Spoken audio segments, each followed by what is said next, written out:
Nitakuonya kitu kimoja. I will tell you one thing. Watu wengi wanasema, A lot of people say, Mungu haongei tena kwa ndoto. God does not speak anymore by dreams. Kwamba Mungu sasa hivi agano jipya hatumii ndoto. God right now does not use dreams in the New Testament. Kuna kiwango naweza nikamwambia wako sahihi. There is a point where I can say that they're correct. Lakini kuna kiwango nikiwaelezea mtaelewa kwamba pia hawako sahihi. But there is a point when I explain, you understand that they're not correct. Twende. Matendo ya Mitume 2:17. Acts chapter 2 verse 17. It shall come to pass in the last days, itakuwa siku za mwisho, says the Lord, asema Mungu, I will pour out my spirit upon all flesh. Nitamwagia wote roho yangu.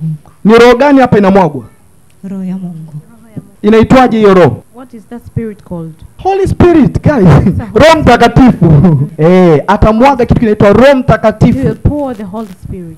Anasema watoto wenu wa kiume na wa kike watatabiri, your sons and daughters will prophesy. Anasema your young men shall see visions. Na wana wenu wataona na kutabiri. Your old men shall dream dreams. Wazee wenu wataota ndoto. Kwa ndoto zipo akija Roho Mtakatifu. So dreams are there when the Holy Spirit comes. Lakini amezi-specify kwamba zitakuwa sana kwa wazee. Specify that there will be more to old people. Hallelujah. Amen. Vijana inatakiwa waone maono. Young men should see visions. Ayubu 33 Job chapter 33 mstari wa 14. verse 14. For God speaketh once, yet twice, yet a man perceiveth it not. Kwa kuwa Mungu hunena mara moja, naam hata mara ya pili, ijapokuwa mtu hamtambui.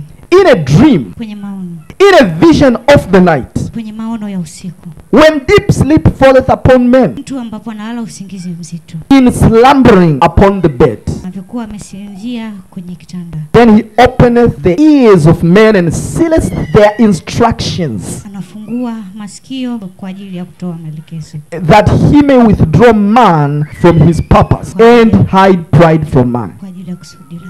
Verse 18. Mstari wa, He keepeth back his soul from the pit, yeye huizuia nafsi yake isiende shimoni, and his life from perishing by the sword. na uhai wake usiangamie kwa upanga. Do you see that? Kuna vitu vimetajwa viwili. There are two things that are mentioned. Dreams, Ndoto, visions of the night. maono ya usiku. It's like he's talking about the same thing, Kama naongelea kitu hicho hicho, but not really. lakini sio halisi. That's why the Acts he says, young men shall see visions, old men dreams. Ndio maana anasema kwamba vijana wataona maono na wazee wataota ndoto. So it's not the same. Sio sawa. I'm giving you the difference, then we go to my vision. Ona hapa tofauti, afu tutaingia kwenye maono yangu. Here is the difference. Huu ndio tofauti. In a dream, Katika ndoto, your flesh mwili wako is not affected hauathiriwi until you are out of that dream. mpaka utoke kwenye hiyo ndoto.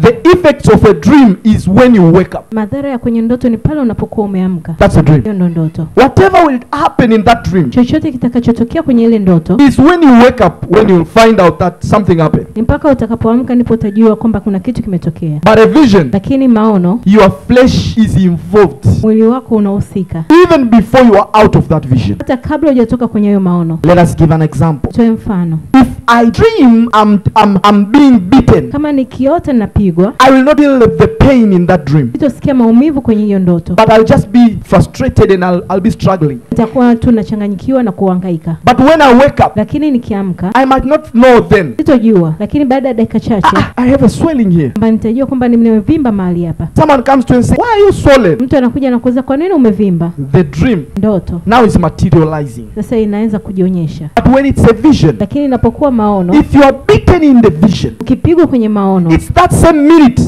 dakika hiyo hiyo your flesh feels the pain. mwili wako unasikia maumivu. It's like you went with your flesh. Ni kama ulienda na mwili wako. You are really doing that thing. Ni hakika unafanya hicho kitu. To the extent if they catch you in the vision, Kwa kiwango kwamba kikukata kwenye maono, you are cut right that minute in the flesh. unakatwa muda huo huo katika mwili. Did you see the difference now? Je, umeona tofauti sasa? So we look for interpretation of dreams, Sasa tunatafuta tafsiri za ndoto, but you don't look for interpretation of a vision easily. lakini hauwezi ukapata tafsiri ya maono kirahisi. It's only dreams Ni ndoto tu that you know there is this thing called interpretation of it. ambacho unajua kuna hichi kitu kinaitwa kutafsiri kwa ndoto. But in a vision, Lakini katika maono, even in that vision, hata kwenye hayo the maono, vision itself will help you understand. maono yenyewe yatakusaidia kuelewa. John in the book of Revelation, Ndio maana unamwona Yohana katika kitabu cha Ufunuo, he was being told this means this. alikuwa anaambiwa hii inamaanisha hii. Hii inamaanisha hii. Because usually you are not allowed to come out of a vision without understanding. Kwa sababu hauruhusiwi kutoka kwenye maono bila kuyaelewa. It's an abnormal. Sio kawaida. So if you've had a vision and you don't understand, that's a serious problem. Kama umekuwa na maono na hujaelewa, hilo ni tatizo kubwa. It's only dreams Ni ndoto tu where you can have it ambao unaweza ukapata and go a year not understanding. na kwenda mwaka bila kuelewa. You see the difference? Unaona tofauti? So visions are more clearer than a dream. Kwa hiyo maono yapo wazi sana kuliko ndoto.